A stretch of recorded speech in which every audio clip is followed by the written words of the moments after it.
Hi everyone, myself Dr. K. Vijay from the Department of Engineering. Today we will explore a fundamental topics in structural engineering, load distribution in structure. We will examine how loads travels through a structure, the difference between determinate and indeterminate structures, and the analytical methods engineers use to ensure safety and stability. Thank you for your attention. Uh, to navigate today's discussion, we will cover an introduction to structural analysis and its purpose, the key difference between determinate and indeterminate structures, the concept of local and global coordinate systems, an overview of force and displacement method of analysis, the practical distinction between bending moment and the deflection, and finally, real world application of various beams types in engineering. What is structural analysis? Let's begin with the cornerstones of our field. Structural analysis. It is the formally defined as a study of how force act on a structure. Its primary purpose is to determine whether a structure is safe, stable, and strong enough to carry all the load imposed upon it during its lifetime. The key idea is simple yet profounded. Every structure must be designed to resist loads, be its own weight, the weight of occupant and furniture, or dynamic forces from wind and earthquakes. For example, when designing a bridge, engineering must precisely calculate how the weight of the each car is distributed to the beam, then the piers, and finally down the ground. Load distribution system.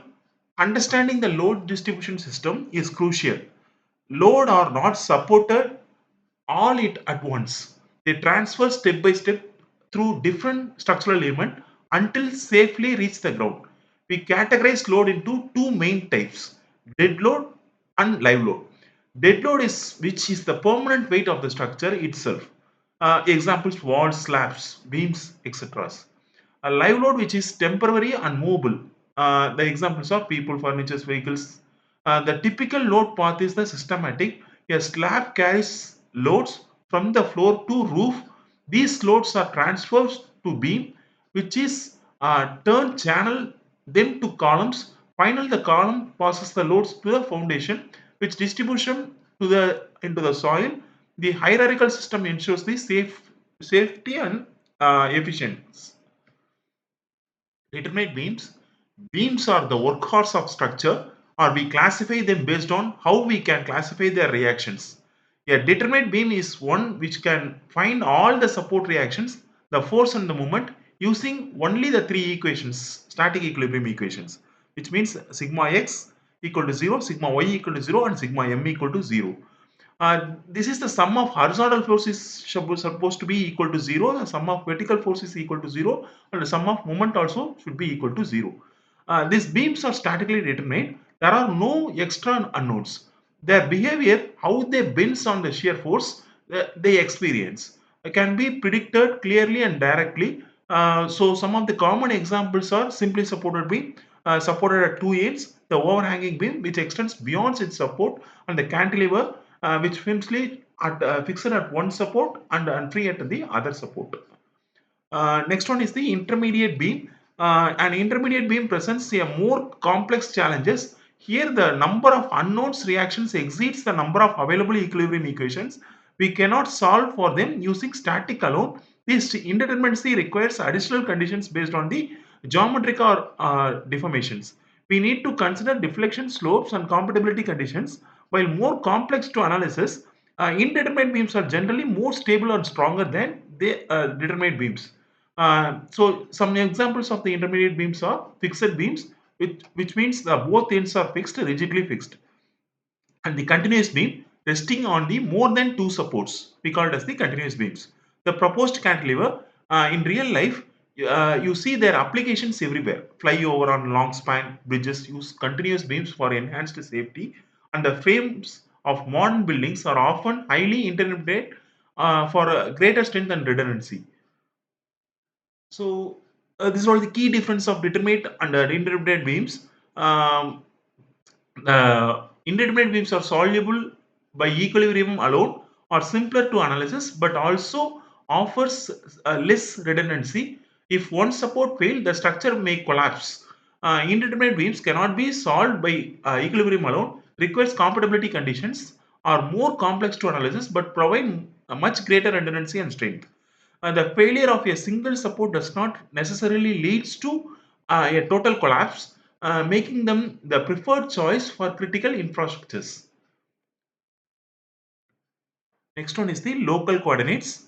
When we analyze individual member with a large structure, it is often easiest to use the local coordinate systems. In these systems, the axes are defined along the member itself. Each beams or columns has its own local axis along its length and the local y-axis perpendicular to it. This simplifies the analysis because force, moment and displacements are measured relatively to the member own orientation. This concept is fundamentally in matrix method like a stiffness matrix and finite element analysis. After analysis to complete for each member in its local systems, the results are transformed into a common global systems. Next one is the global coordinates. To assemble the entire structure from its individual part, we use a global coordinate systems. This is a single common reference frame for a whole structure. The same x, y and z directions are used for every member and joints.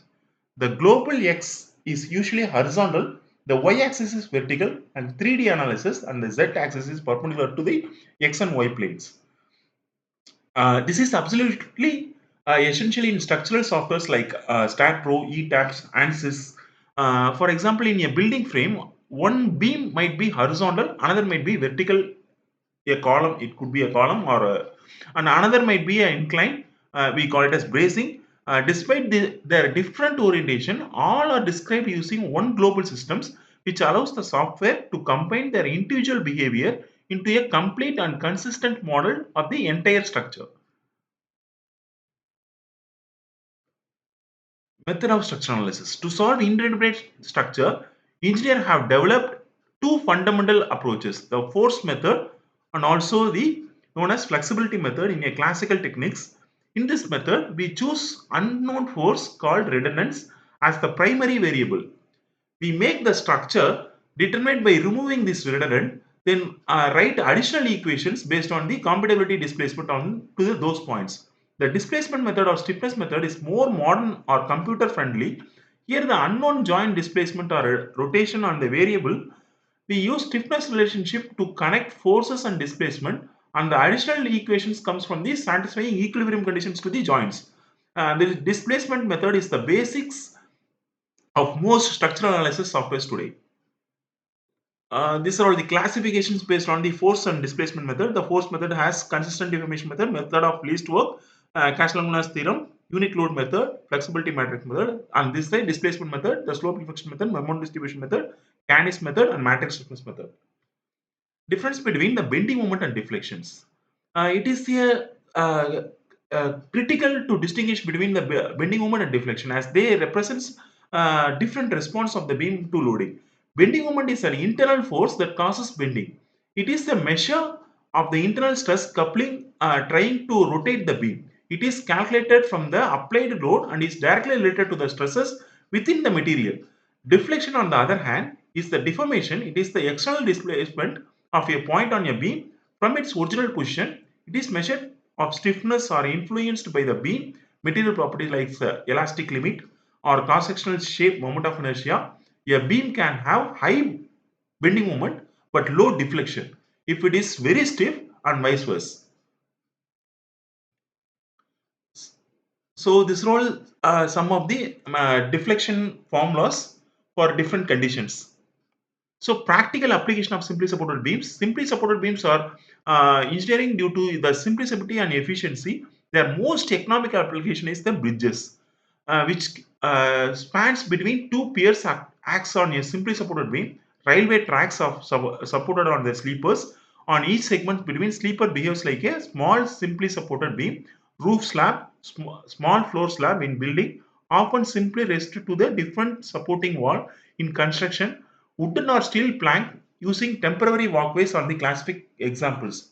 Finally, crane girders in industrial buildings. We often simply supported to handle the heavy moving load. and practical application of the cantilever beams. So balconies, canopies and sunshade, overhead traffic signals, bridge cantilever arms, and aircraft wings. And some of the practical application of the fixed beams are rigidly connected at both ends, are used whether maximum stiffness and minimal deflection are required. In building continuous frames or reinforced concrete have beams that are monolithically cast with columns creating fixed ends.